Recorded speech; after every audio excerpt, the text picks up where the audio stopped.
ভারতের সঙ্গে দীর্ঘদিনের সম্পর্ক সত্ত্বেও ঢাকা নয়াদিল্লির মধ্যে বেশ কিছু ইস্যুতে বেড়েছে টানাপোড়েন।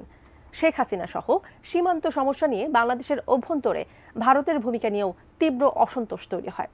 সেই সাথে দেশের মানুষের ভারত বিদ্বেষী মনোভাবের কারণে চীনের দিকেই ঝুঁকছে বাংলাদেশ। একই পথে হাঁটছে প্রতিবেশী আরও অনেক দেশ। তবে কি দক্ষিণ এশিয়ার প্রভাব হারাচ্ছে ভারত? বিস্তারিত শেখ ফরিদের রিপোর্টে।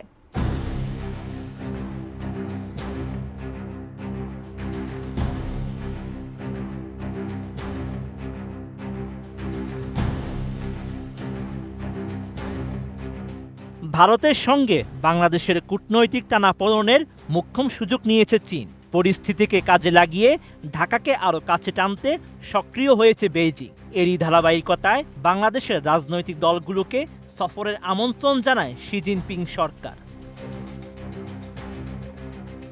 বিএনপির নেতৃত্বে ২২ সদস্যের একটি প্রতিনিধি দল এরই মধ্যে ১০ দিনের সফরে চীন পৌঁছেছে। শুধু বিএনপিই নয়, চীনে গিয়েছে গণ অধিকার পরিষদ সহ বিভিন্ন রাজনৈতিক দলের নেতারাও। সেই সঙ্গে গিয়েছেন বিভিন্ন ছাত্র নেতারাও।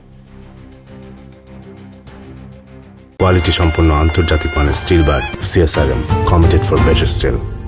বিশ্লেষকদের মতে বিভিন্ন বিষয়ে বাংলাদেশ ভারতের মধ্যে কূটনৈতিক উত্তেজনা বেড়ে যাওয়ায় চীন ঢাকার সঙ্গে সম্পর্ক জোরদার করার চেষ্টা করছে। এর মধ্যে রয়েছে ভারতে নির্বাসিত সাবেক প্রধানমন্ত্রী শেখ হাসিনার প্রত্যর্পণ। ঢাকা তাকে প্রত্যর্পণের অনুরোধ করলেও দিল্লি তা প্রত্যাখ্যান করেছে। ধারণা করা হচ্ছে চীন বিভিন্ন রাজনৈতিক নেতাদের সাথে আলোচনা করে তাদের মনোভাব তুলে ধরতে চাইছেন। শেখ হাসিনা শাসনামলে বাংলাদেশ ভারত বান্ধব নীতি অনুসরণ করলেও চীনের সঙ্গেও সম্পর্ক বজায় রেখেছিল। কিন্তু তার পতনের পর বাংলাদেশে নিজেদের প্রভাব আরও বিস্তৃত করার চেষ্টা করছে চীন। সেই সরকারের অংশ হিসেবে জানুয়ারিতে বাংলাদেশ সরকারের পররাষ্ট্র উপদেষ্টা তৌহিদ হোসেন বেইজিং সফর করেন। এছাড়া চীন বাংলাদেশের সবচেয়ে বড় বাণিজ্যিক অংশীদার এবং দুই দেশের বার্ষিক বাণিজ্যের পরিমাণ প্রায় $24 বিলিয়ন। গত ৬ মাসে ভারতের সঙ্গে বাংলাদেশের অন্তর্বর্তী সরকারের যোগাযোগ অনেকটাই সীমিত ছিল। অন্যদিকে বিএনপির সঙ্গে ঘনিষ্ঠতা বাড়িয়েছে শি জিনপিংয়ের সরকার। এছাড়া শেখ হাসিনাকে আশ্রয় দেওয়ার জন্য ভারতের সমালোচনা করেছে বিএনপি ও সরকারের উপদেষ্টারা। এমনকি গত ডিসেম্বরে ভারত বিরোধী বিক্ষোভ করেছে বিএনপি। রাজনৈতিক বিশ্লেষকরা জানান, ভারত ও বাংলাদেশের সম্পর্কের এই টানাপোড়েন ঢাকা বেইজিং সম্পর্ককে আরও মজবুত করছে।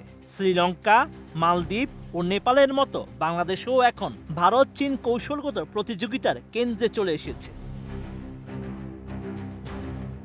এ বিষয়ে বেইজিং বিশ্ববিদ্যালয়ের সিনিয়র ফেলো চীনা বিশ্লেষক জৌভো জানান, ভারতের উচিত পুরো মহাদেশকে তাদের বাড়ির উঠান মনে না করা।